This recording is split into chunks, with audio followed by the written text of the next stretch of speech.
अस्सलाम वालेकुम। आज का हमारा टॉपिक है जीन्स एंड कैंसर। कैंसर में नियोप्लासिया मतलब कि over proliferation of the normal sales. हम इस टॉपिक में डिस्कस करेंगे किस तरह से जीन्स में एबनॉर्मेलिटी म्यूटेशंस कैंसर काज करती हैं, मेन ओवर प्रोलिफरेशन होती हैं। अब सबसे पहले ये कि normal cell growth proliferation under strong control, very tight control. For example, my skin is injured, naturally hematoma formation, inflammation surrounding skin cells start proliferation and fill up the gap. After fill of the gap, normal cells stop proliferation. मतलब कि हमारे जो cell का जो growth mechanism है वो इतना strong under control होता है कि कोई भी सेल मतलब वो प्रोलिफरेट नहीं कर सकता। उसके अंदर एक उसका अपना रिपेयर मैकेनिज्म होता है। फॉर एग्जांपल कोई स्किन सेल डैमेज होता है, उसकी जगह पे न्यू सेल रिपेयर होता है, न्यू सेल बनता है, तो वो उसकी रिप्लेस कर देता है और उसके बाद ग्रोथ स्टॉप हो जाती है। अगर ग्रोथ स्टॉप ना हो और सेल प्रोलिफरेट करना स्टार्ट कर दे और प्रोलिफरेशन हो जाए तो उसको हम कैंसर कहते हैं। Difference of cancer cell than normal is cancer cell do not follow inhibitory signals from genes. Problem in genetic material, there are inhibitory and proliferative genes. In cancer cell, molecular accelerated genes are overworking and inhibitory genes are underworking. अब जो sales control करते हैं ना cell की growth को, proliferation को और inhibition को, वो दो तरह के जीन्स होते हैं। एक जो इसको प्रोलिफरेशन स्टार्ट करवाते हैं जिनको हम कहते हैं प्रोटोन को जीन्स प्रोलिफरेटिंग जीन्स, एंड दूसरा है ट्यूमर सुप्रेसर जीन्स जिन्होंने इनहिबिटरी जीन्स कहते हैं। अब ये दो जीन्स मिलके इसके ग्रोथ को कंट्रोल करते हैं। जो प्रोटोन को जीन्स हैं इसकी ग्रोथ स्टार्ट करते हैं और ट्यूमर सुप्रेसर जीन्स की ग्रोथ को स्टॉप करते हैं एक लिमिट पे आके जहाँ पे ज़रूरत नहीं है मजीद प्रोलिफरेशन की। अगर इन दो जीन्स में इम्बैलेंस हो जाए, मतलब कि प्रोटोन को जीन्स जो ओवर प्रोलिफरेशन है ज़्यादा स्टिमुलेट हो जाए तो कैंसर काज कर सकते हैं। और अगर ट्यूमर सप्रेसर जीन्स हैं जिन्होंने सेल्स को जो ग्रोथ को उसको स्टॉप करना है, अगर यही म्यूटेंट हो जाए, यही अपना प्रॉपर काम ना करें इनहिबिटरी जीन्स, तो फिर भी सेल ओवर प्रोलिफरेट कर जाएगा और कैंसर काज करेगा। If these genes mutant then cause cancer, mutant due to the radiations, virus, chemical substances, mutant inherited genes। बहुत सी काज हैं जिनकी वजह से जीन्स म्यूटेंट हो सकते हैं, जिनमें रेडिएशंस, वायरस, केमिकल सब्सटेंसेस जो मतलब कि जीन्स की म्यूटेशन काज कर सकते हैं। अब ये requirement for convert normal sales into cancer cells, ये 8 पॉइंट्स हैं जिनमें एक नॉर्मल सेल एक कैंसर सेल में कन्वर्ट हो जाता है। सबसे पहला है सेल्फ सफिशिएंट ग्रोथ मैकेनिज्म, मतलब कि जो नॉर्मल सेल, मतलब हम कह सकते हैं कि नॉर्मल सेल अब कैंसर सेल है, कैंसर सेल में कन्वर्ट हो चुका है। पहला कि वो जो उसका सेल्फ सफिशिएंट मैकेनिज्म है और ग्रोथ मैकेनिज्म, वो अपना खुद एक ग्रोथ मैकेनिज्म क्रिएट कर लेता है, मतलब कि उसके कंट्रोल में होता है, उसको कोई और जीन कंट्रोल नहीं कर रहा होता। दूसरा sensitive to growth inhibitory signals, insensitive आना था मिस्टेक है, insensitive to growth inhibitory signals, मतलब कि जो ग्रोथ इनहिबिटरी सिग्नल्स हैं जो इनहिबिशन करते हैं उस जीन्स को उसको स्टॉप करने के लिए, वो इनसेंसिटिव हो जाता है, उनके अंडर कंट्रोल नहीं होता। थर्ड है जीन रिपेयर जीन डिसफंक्शन, मतलब कि डीएनए का जो रिपेयर मैकेनिज्म होता है वो डिसफंक्शन हो जाए। इवेजन ऑफ द अपोप्टोसिस, अब अपोप्टोसिस एक नेचर उसकी प्रोग्राम डेथ होती है सेल की, तो अगर उसकी प्रोग्राम सेल डेथ का जो मैकेनिज्म है वो अगर फिर ख़त्म हो जाए तो उसका मतलब कि कह सकते हैं कि वो अब कैंसर सेल में कन्वर्ट हो गया है, अब उसकी प्रोलिफरेशन होती रहेगी। लिमिटलेस रेप्लिकेशन कैपेसिटी, अब हमें पता है कि डीएनए है जो मतलब कि वो अंडर कंट्रोल मैकेनिज्म रेप्लिकेट करता है, तो अगर वो ज़रूरत से ज़्यादा रेप्लिकेशन करना शुरू कर दे तो ज़रूरत से ज़्यादा रेप्लिकेशन होगी, ज़्यादा सेल बनना शुरू हो जाएंगे तो ओवर प्रोलिफरेशन हो जाएगी। Sustain angiogenesis, sustain angiogenesis physics point है जिसमें हम कैंसर सेल डिक्लेयर करते हैं। फॉर एग्जाम्पल इसमें ये सेल्स हैं जो वो अपनी एक कॉलोनी बना लेते हैं, खुद से ग्रोथ करना स्टार्ट कर देते हैं।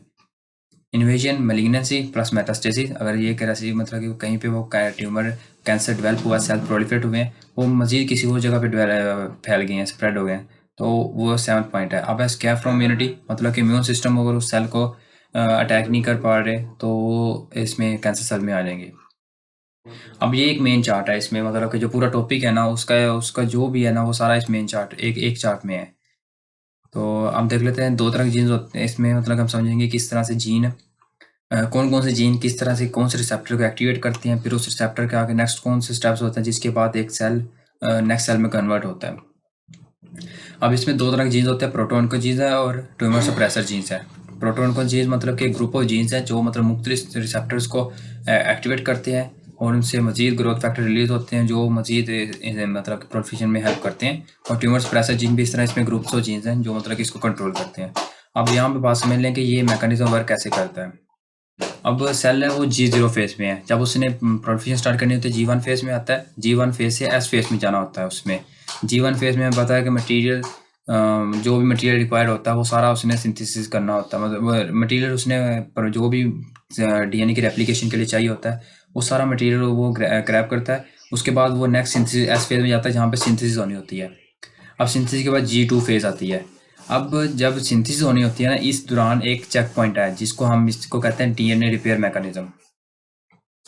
अब जब सिंथेसिस होनी होती है, इसमें एक चेकिंग मैकेनिज्म। फिर नेक्स्ट जब एस से G2 फेज में जाता है तो वहाँ पे फिर अगेन एक चेकिंग मैकेनिज्म है जो चेक करता है कि डीएनए म्यूटेंट है या नहीं है। डीएनए की जो सेल की प्रोलिफरेशन वो रिक्वायर्ड होती है कि नहीं है। उसी मैकेनिज्म को हम इधर डिस्कस करने के थे, कौन से जीन इस मैकेनिज्म में एक्टिव होते हैं और उसके बाद प्रॉपर एक सेल प्रोलिफरेट करता है। फॉर एग्जाम्पल अब हम ना वन बाय वन डिस्कस करेंगे इसको। पहले हम डिस्कस करते हैं प्रोटॉन का जीन, मतलब कि सेल को अगर सिग्नल मिला कि अब उसने ग्रोथ करनी है तो उसमें देखते हैं सबसे पहले यहाँ से मतलब प्रोटॉन को जीन का एक ग्रुप है, उसमें फर्स्ट जीन एक्टिवेट होता है। फर्स्ट जीन जब एक्टिवेट होता है तो वो एक ग्रोथ फैक्टर को मतलब कि उसके लिए जीन एक्टिवेट होता है, मैसेंजर आरएनए बनता है, ग्रोथ फैक्टर बनता है। फिर नेक्स्ट सेकंड जीन एक्टिवेट होता है, वो मजीद एक ग्रोथ फैक्टर रिसेप्टर बना देता है। फिर ग्रोथ फैक्टर आके उस ग्रोथ फैक्टर रिसेप्टर को एक्टिवेट करता है। फिर नेक्स्ट एक जीन स्टिमुलेट होता है जो कि एक नई मतलब कि protein receptor growth factor receptor protein बना देता है, रास बना देता है। रास फिर नेक्स्ट अगेन जब ग्रोथ फैक्टर रिसेप्टर इसको एक्टिवेट कर देता है तो नेक्स्ट अगेन अनदर जीन को एक्टिवेट करता है, जिसकी वजह से जब फोर्थ जीन एक्टिवेट होता है तो उसके बाद एक मैसेंजर आरएनए बनता है। जो मैसेंजर आरएनए नेक्स्ट प्रोटीन बनाता है जो जीन को एक्टिवेट करता है, which causes the increase expression of the genes transcription factors. इस तरह से एक सीरीज ऑफ जीन्स है जो वन बाय वन एक दूसरे को स्टिमुलेट करती हैं और इस तरह से एक्टिवेट करते हुए मजीद नेक्स्ट फिफ्थ जीन तक एक्टिवेट करती हैं, जिनके बाद नेक्स्ट जब फिफ्थ जीन एक्टिवेट होती है उसके बाद नेक्स्ट मैसेंजर आरएनए बनता है, उससे एक प्रोटीन बनती है cyclin protein. Cyclin protein again आगे सीडीके को एक्टिवेट करती है। अब सीडीके नेक्स्ट क्या, अब सीडीके तक याद रख लें कि साइक्लिन प्रोटीन बनती है और नेक्स्ट सीडीके को एक्टिवेट करती है। अब उसके बाद एक आरबी प्रोटीन है। इधर आरबी प्रोटीन के पास एक कटर है। उस कटर को मतलब कि जैसी फास्फोराइलेशन होगी वो कटर एक्टिव हो जाएगा और वो कटर जैसे एक्टिवेट होगा वो आगे ईटीएफ को रिलीज कर देगा। ये आरबी प्रोटीन है, ये नेक्स्ट उसके कटर है। और ये कटर है मतलब कि इसने ईटीएफ को कंट्रोल किया हुआ है। जैसे ही ये जो कटर है इसको फास्फोराइलेशन की जाती है तो ईटीएफ को ये रिलीज कर देता है। ईटीएफ जब रिलीज होता है तो ये आगे जो जीन होता है उसको मतलब कि जो जीन होता है उसको स्टिमुलेट कर देता है। जब जीन को स्टिमुलेट करता है सेल एक स्टेज से दूसरी स्टेज में चला जाता है। फॉर एग्जाम्पल एस फेज में तो G2 फेज में चला जाता है। अब देखते हैं, फॉर एग्जाम्पल साइक्लिक प्रोटीन ने सीडीके को एक्टिवेट किया। अब ये आरबी प्रोटीन है, रेटिनोब्लास्टोमा प्रोटीन भी से कहते हैं, आरबी प्रोटीन है। तो आरबी प्रोटीन के पास ये कटर था। जब सीडीके ने आरबी प्रोटीन के जो कटर को फास्फोरिलेट किया तो इस फास्फोरिलेशन में इसने ईटीएफ को रिलीज कर दिया। जब वो ईटीएफ E2F एक्टिवेट हो गया उसने इस एट मतलब के जो 8 जीन है उसको एक्टिवेट कर दिया। अब जब E2F ने मतलब इसको कर दिया तो ये नेक्स्ट सेल अपने मतलब कि डीएनए सिंथेसिस स्टार्ट हो जाएगी, सेल नेक्स्ट स्टेज में जंप कर जाएगा। अब ये तो मैकेनिज्म था प्रोलिफरेशन का कि किस तरह से प्रोटोन जीन वर्क करते हैं। अब इनके ऑपोजिट एक मैकेनिज्म है ट्यूमर सप्रेसर जीन्स कि कैसे इसको स्टॉप करना होता है। उसका जो मास्टरमाइंड जीन है वो P53 है जीन। अब इसमें और भी जीन्स आते हैं लेकिन P53 एक बहुत मेन कंट्रोलर है इसका, ट्यूमर सप्रेसर जीन का। अब ये तो हमारी नॉर्मल प्रोसेस चल रहा था प्रोलिफरेशन का, जिस तरह सेल ने प्रोलिफरेट करना होता है। फॉर एग्जांपल अगर आप सेल की प्रोलिफरेशन स्टॉप करनी है, मतलब कि अब नॉर्मली सेल ने ग्रोथ कर ली है अपनी, अब इसके बाद एक मैकेनिज्म का स्टार्ट करना है कि सेल ने प्रोलिफरेशन नहीं करनी। उसमें ये होता है कि P53 जीन एक्टिवेट होता है। अब P53 जीन डिफरेंट वे से ना इसको प्रोलिफरेशन को स्टॉप कर सकता है। सबसे पहले ये कि ये तो एक रास प्रोटीन को स्टॉप कर सकता है, रास प्रोटीन को मतलब कि इनहिबिट कर सकता है इनहिबिटरी फैक्टर रिलीज करके, पहला। दूसरा ये कि आरबी प्रोटीन को इनहिबिट कर सकता है। तीसरा ये कि इसकी जो फास्फोराइलेशन को स्टॉप कर सकता है जिसका कटर आरबी प्रोटीन का। इस तरह से ट्यूमर सप्रेसर जीन इनको स्टॉप ट्यूमर सप्रेसर जीन जो P53 है डिफरेंट फैक्टर से इनको स्टॉप कर सकता है। अब ये तो हो गया मतलब कि प्रोटॉन के जीन ने प्रोलिफरेशन करवा दी। अब P53 जीन ने इनको स्टॉप कर दिया। इस तरह से नॉर्मली सेल्स आएगी जो मैकेनिज्म वर्क करता है रिपेयर का। अब जब ट्यूमर होता है जब न्यूप्लाजिया या फिर जो कैंसर होता है उसमें ये होता है कि यहाँ तो जो जीन्स हैं ये ओवर प्रोलिफरेट कर जाते हैं। मतलब कि जहाँ पे इन्होंने एक सेल को ग्रोथ करनी होती है वहाँ पे मल्टीपल सेल्स की ग्रोथ स्टार्ट हो जाती है। ओवर प्रोलिफरेशन ओवर स्टिमुलेशन हो जाती है इनकी। या फिर जो ट्यूमर सप्रेसर जीन्स हैं वो मतलब प्रॉपरली वर्क नहीं कर रहे। फॉर एग्जांपल सेल प्रोलिफरेट कर रहा है, अब जब सेल ने प्रोलिफरेशन कंप्लीट कर ली अपनी, तो उसके बाद उसको स्टॉप करना था, लेकिन ट्यूमर सप्रेसर जीन जब म्यूटेंट हो जाता है उसको स्टॉप नहीं कर सकता, वो सेल प्रोलिफरेट करता रहता है। इस तरह से कैंसर काज हो जाता है। ये सिंपल एक मैकेनिज्म जिसमें इम्बैलेंस होने की वजह से या ओवर प्रोलिफरेशन हो जाए या फिर इसका ट्यूमर सप्रेसर जीन है वो म्यूटेंट हो जाए, वो वर्क ना करे, तो हम कैंसर काज होता है बॉडी में। अब नीचे पढ़ लेते हैं इसी के जो मेन पॉइंट्स हैं, इसी के रिलेटेड। मेन मैकेनिज्म यही है किस तरह से जीन एक्टिवेट होते हैं और किस तरह से जीन को इनहिबिटरी जीन्स एक्टिवेट होते हैं और एक इस तरह से प्रॉपर मैकेनिज्म को वर्क करना होता है। Cycling proteins are only protein which appear to special stage of cell cycle and help the cell to jump from stage and then disintegrate. Cycling ये प्रोटीन है जब फिफ्थ चेन एक्टिवेट होती है तो साइक्लिंग प्रोटीन बनाती है। Cycling protein CDK inhibitor को activate कर देती है। नेक्स्ट इज फॉस्फोरिलेशन होती है और अगेन E2F एक्टिवेट हो जाता है। ये एक मेजर प्रोटीन है। Again function of gene mutation. अब जीन म्यूटेशन में जो फंक्शन गेन होता है उसमें जीन पॉइंट म्यूटेशन होती है, जीन एम्प्लीकेशन होता है और जीन ट्रांसलोकेशन होती है। After this they become over functional. अब एक एमसीक्यू इधर कि इन प्रोटोन को gene forces to work more जो need to mutation in both allele और वन। फॉर एग्जांपल ये है कि अब प्रोटोन को जीन है, अब उसके पास दो अलील हैं, तो ज़रूरी है कि दोनों अलील ही म्यूटेंट हो या एक अलील म्यूटेंट हो जिसकी वजह से ओवर प्रोलिफरेशन हो जाएगी। तो इसका आंसर है कि कोई एक भी अलील अगर म्यूटेंट हो जाता है उसकी वजह से ओवर प्रोलिफरेशन स्टार्ट हो जाएगी। इसका मतलब है कि ये डोमिनेंट जीन्स हैं। Such genes in which the one copy mutant another normal, such genes also normal function and these genes are dominant genes. इनको डोमिनेंट जीन्स कहते हैं। Tumour suppressor genes also have double copy but one copy mutant. Tumour suppressor gene P53 उसके बाद double copy होती है, लेकिन एक copy अगर म्यूटेंट हो जाए तो वो डोमिनेंट है, वो अपना इफेक्ट करती है डोमिनेंट जीन से, तो जिसकी वजह से इसकी जो डिसफंक्शन हो जाएगी जीन और जो ट्यूमर सप्रेसर मैकेनिज्म है वो स्टॉप हो जाएगा। It can cause other to dysfunction, so this gene does not have effect. This is recessive alleles. So one allele abnormal cannot stop cells from the cancer. अब RB protein are very important protein. आगे हमने पढ़ लिया था कि cyclin proteins हैं, अब हम पढ़ रहे हैं आरबी प्रोटीन्स। ये आरबी प्रोटीन्स हैं। RB protein is very important protein, tumour suppressor protein. It is controller point to stop proliferation. मतलब कि देखिए ना कि कंट्रोलर पॉइंट कैसे है। अब ये आरबी प्रोटीन के पास अगर ये फास्फोरिलेशन इसको ना होने दे तो E2F एक्टिवेट नहीं होगा। E2F एक्टिवेट नहीं होगा, जीन को स्टिमुलेट नहीं करेगा और सेल नेक्स्ट स्टेज में पास नहीं होगा। तो अगर हम इसी को इनहिबिट कर दें आरबी प्रोटीन को बाय P53 जीन्स के आरबी प्रोटीन को इनहिबिट कर दें डायरेक्टली, या फिर उसका जो कटर है उसको फास्फोरिलेशन ही ना होने दें, तो हम इसको स्टॉप कर सकते हैं प्रोलिफरेशन को। If cell is not proliferating, it means RB protein is active. P53 is emergency brake. This RB protein gene first time discovered during study of the retinoblastoma. So it means name है RB protein because present in all the body. RB protein इसलिए RB protein इसका full name है retinoblastoma। इस retinoblastoma इसलिए कहा जाता है कि रेटिना में सबसे पहले ये डिस्कवर्ड हुई थी, इसलिए इसका नाम उधर से रेटिनोब्लास्टोमा था।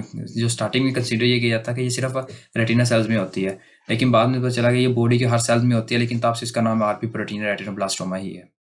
अब ये आरटी रेटिनोब्लास्टोमा दो तरह के होते हैं, स्पार्डिक और हेरिडिटी। स्पार्डिक ये है जो किसी में न्यू इंडिविजुअल में कोई काज हो, और हेरिडिटी में 40 मतलब कि जनरेशन टू जनरेशन रन कर रही है डिजीज, और उसके 40% चांसेस है हेरिडिटी और स्पार्डिक जिसमें 60% चांसेस है। मोस्टली जो स्पार्डिक मतलब कि जो किसी न्यू इंडिविजुअल में ये डेवलप होती है वो मोस्टली ओल्डर एज होते हैं। Decrease chance of the less chance of bilateral and usually unilateral. At younger age, more chance to bilateral. अब म्यूटेशन में wild function, loss of function, gain of function. Mutation में बताया जाता है कि मतलब कि फंक्शन लॉस हो सकता है म्यूटेशन की वजह से, या गेन ऑफ फंक्शन हो सकता है। वाइल्ड फंक्शन मतलब इस तरह से कि जो जिस फंक्शन के लिए वो जीन है वो फंक्शन करे ना, उसके ऑपोजिट कोई और फंक्शन स्टार्ट करे तो वाइल्ड फंक्शन होगा। RB gene is recessive gene है।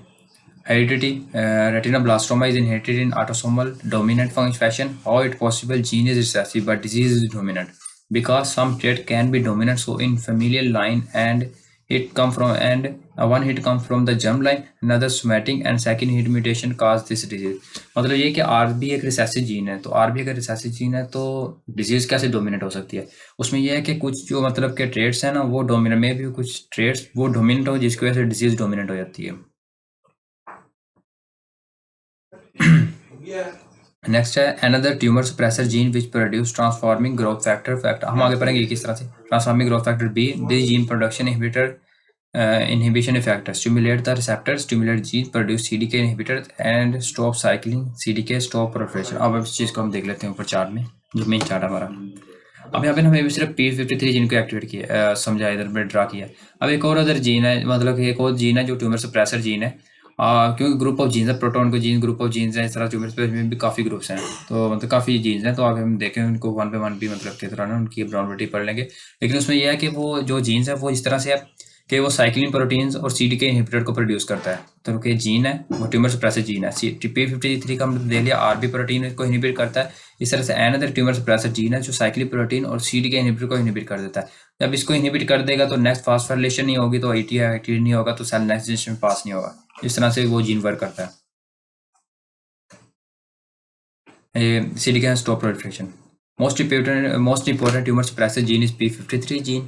Only come to action when there is a serious trouble like damage to repair. क्योंकि ये मैकेनिज्म जो है, मतलब कि जब DNA डैमेज हो जाता है, कुछ सेल इंजर्ड हो गया उसका, अब सेल इंजर्ड हो गया, उसने रिकवर करना होता है।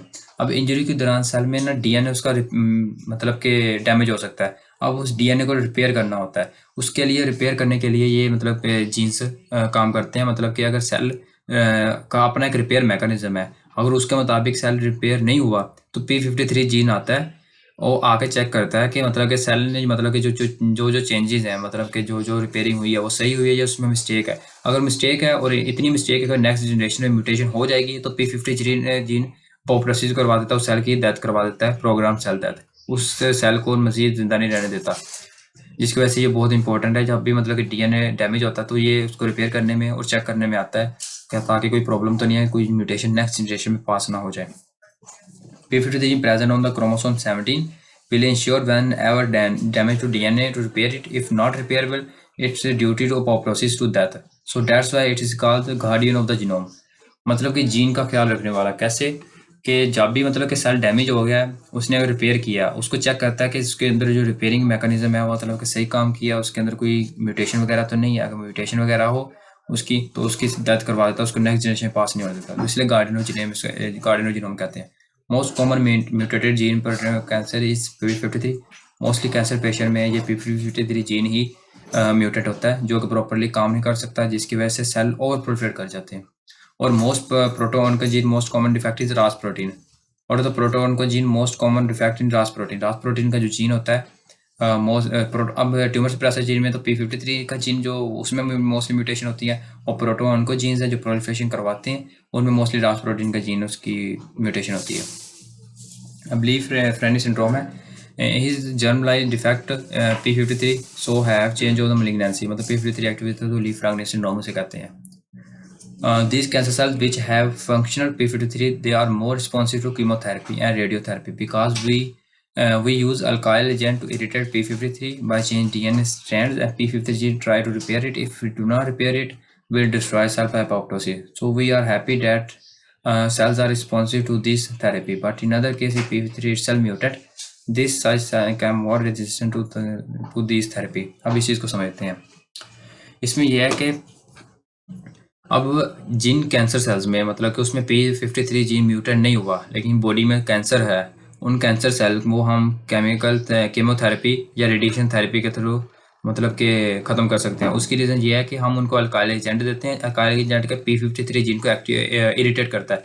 जब उस DNA स्ट्रैंड्स को, मतलब कि जो उनकी जो कैंसर सेल्स हैं, कैंसर सेल की DNA स्ट्रैंड्स हैं, जब वो मतलब इम्पेयर्ड हो जाएंगी ना, तो फिर P53 जीन उनको एक्टिवेट करने आएगा। अगर हमें पढ़ा था, जब फर्स्ट लेक्चर पढ़ा था कि DNA में रिपेयर मैकेनिज्म में, जब रिपेयर मैकेनिज्म DNA को रिपेयर करना स्टार्ट करता है ना, तो उसमें देखा जाता है कि कितना वो रिपेयर कर सकता है। अगर इतनी चेंजेस हो चुकी हों कि अब मजीद DNA रिपेयर नहीं हो सकता, तो उसकी पोप्टोसी करवा दी जाती है। इसी तरह से हम अल्काइल एजेंट यूज़ करके DNA का जो रिपेयर मैकेनिज्म DNA है उसके स्ट्रैंड्स को मतलब कि इरिटेट करते हैं अल्काइल एजेंट के थ्रू। तो इसकी वजह से P53 उनको रिपेयर करने आता है। जब वो बहुत ज़्यादा स्ट्रैंड डिस्टर्ब हो चुकी होती हैं, P53 उनको इनफ मतलब रिपेयर नहीं कर सकता, तो उनकी पोप्टोसी करवा देता है। इस तरह से कीमोथेरेपी और रेडिएशन थेरेपी में हम अल्काइल एजेंट यूज़ करके इनके जो कैंसर सेल्स हैं इनकी डेथ करवाते हैं। अब ट्यूमर सप्रेसर जीन्स हैं, उनमें हम देख लेते हैं। उनमें सबसे पहले APC कैडहेरेंस, और फिर RB, और फिर P53, और फिर NF1 एंड NF2। हम आगे देख लेते हैं न्यूरोफाइब्रोसिस 1 एंड न्यूरोफाइब्रोसिस 2 जीन्स है, P53 आरबी और एपीसी एक एडहेरेंट जीन्स है। अब आगे हम पढ़ लेते हैं कि इनके जीन्स की डिफेक्टिव वजह से बॉडी में कौन कौन सी जगह मोस्टली कैंसर हो सकते हैं। अब नेक्स्ट है transforming growth factor beta pathway. इसमें यह है कि जो transforming growth factor beta pathway इसमें ना जो ट्रांसफॉर्मिंग बीटा पाथवे रिसेप्टर को एक्टिवेट करते हैं और रिसेप्टर आगे फर्दर 3 जीन को एक्टिवेट करता है। जब 3 जीन को एक्टिवेट करता है उनमें P27 है, P16 और P21 है। अब ये नेक्स्ट जो प्रोड्यूस करते हैं वो मतलब कि साइक्लिन प्रोटीन को इनहिबिट करना होता है। हमने शुरू में पढ़ा था साइक्लिन प्रोटीन को जब इनहिबिट कर देते हैं तो पूरा आगे नेक्स्ट मैकेनिज्म स्टॉप हो जाता है। अब साइक्लिन प्रोटीन को जब इनहिबिट कर देते हैं सीडीके इनहिबिट हो जाएगा, नेक्स्ट फास्फोरिलेशन नहीं होगी, ईटीएफ एक्टिवेट नहीं होगा, सेल जी नेक्स्ट फेज में ट्रांसफर नहीं होगा, नेक्स्ट फेज में नहीं ट्रांसफर होगा, रेप्लिकेशन नहीं होगी, सॉरी ट्रांसलेशन ट्रांसक्रिप्शन नहीं होगी तो मजीद मतलब रेप्लिकेशन नहीं होगी, ट्रांसक्रिप्शन नहीं होगी तो मजीद सेल डिवाइड नहीं होगा। तो इस तरह से पूरा सेल का प्रोलिफरेशन का मैकेनिज्म स्टॉप हो जाता है। इस तरह से ट्यूमर सप्रेसर जीन वर्क करती है। P53 था, ये था transcription growth factor beta pathway. अब नेक्स्ट देखते हैं टेराटोमास। इनमें देख लेते हैं past KLGF both gene effect tumour suppressive growth factor to stimulate patched KLFG and disrupt the function of cycling per complete complex and cell with stop proliferation। मतलब कि वही साइक्लिंग प्रोटीन को स्टॉप करना होता है मेन मैकेनिज्म। अब next है teratoma. Teratoma it's component derive from the more than one jump layers tumour suppressor gene. अब यहाँ पे देख लेते हैं हम कि किस तरह से जो ट्यूमर सप्रेसर जीन्स हैं वो प्रॉब्लम हो जाए तो वो बॉडी में कहाँ पे काज कर सकते हैं। सबसे पहले आरबी जीन है कि आरबी जीन जो प्रोटीन मतलब कि आरबी प्रोटीन का जो जीन है वो अगर सही तरह से मतलब कि उसका अगर प्रोलिफरेशन ज़्यादा हो जाए या फिर उसकी स्टिमुलेशन ज़्यादा हो जाए तो वो क्या करता है in retinoblastoma tumour, osteocarcinoma, osteosarcoma and also associated with this genes. Carcinoma और सार्कोमा का हमने पहले लेक्चर पढ़ लिया नोमेनक्लेचर में कि क्या वजह होती है और सार्कोमा और कार्सिनोमा की कि मेसेंकाइमल के सेल की डेथ मेसेंकाइमल का न्यूप्लाजिया होता है या फिर दूसरे एपिथेलियम सेल का। तो RB genes lost in retinoblastoma tumour, osteosarcoma and also associated with this genes. P53 genes cause Leo Ferrari syndrome. AP gene inherited one copy of genome that tendency to polyps of colon। मतलब के colon में मतलब के जो lumen की तरफ है extra मतलब कि एक्सटेंशन बनना शुरू हो जाती है ना, मतलब ल्यूमन की तरफ जो म्यूकस मेम्ब्रेन से एक्सटेंशन बनना शुरू होती हैं ल्यूमन में जो हैंग करती हैं उनको पोलिप्स कहते हैं। इस जीन की मतलब कि इनहिबिट होने की म्यूटेंट होने की वजह से कोलन का कैंसर स्टार्ट होता है जिसकी वजह से हमें पूरे कोलन को रिमूव करना पड़ता है। एक एडहेरेंस हमें पता है कि ये सेल्स को आपस में जोड़ने मतलब कि जो स्टिक करने में उनमें मदद देते हैं। तो अगर एक एडहेरेंस में म्यूटेशन होती है तो सेल आपस में स्टिक नहीं होंगे, सेल स्प्रेड हो जाएंगे पूरे बॉडी में। Within tumor genome loss of the production of the differentiation factor and mesenchymal cells not develop into epithelium cells and abnormal cells cause abnormal bone cartilage and nephro more common in the young age। मतलब कि जब इसका विलियन tumour growth gene lost होगा तो उसकी वजह से जो नॉर्मल एपिथेलियल सेल है मेसेंकाइमल सेल में कन्वर्ट नहीं होगी जिसकी वजह से बॉडी की प्रॉपर ग्रोथ नहीं होगी, में बोन कार्टिलेज की एब्नॉर्मलिटीज है। Are neurofibrossis 1, neurofibrossis 2 genes, both copies fail cause neurofibrossis 1, neurofibrossis mitosis disease and neurofibrossis 2 which produce myelin which stabilize cytoskeleton। Loss of this causes the neurofibrossis 2। Schwannomas in cranial 8 nerve vestibulocochlear।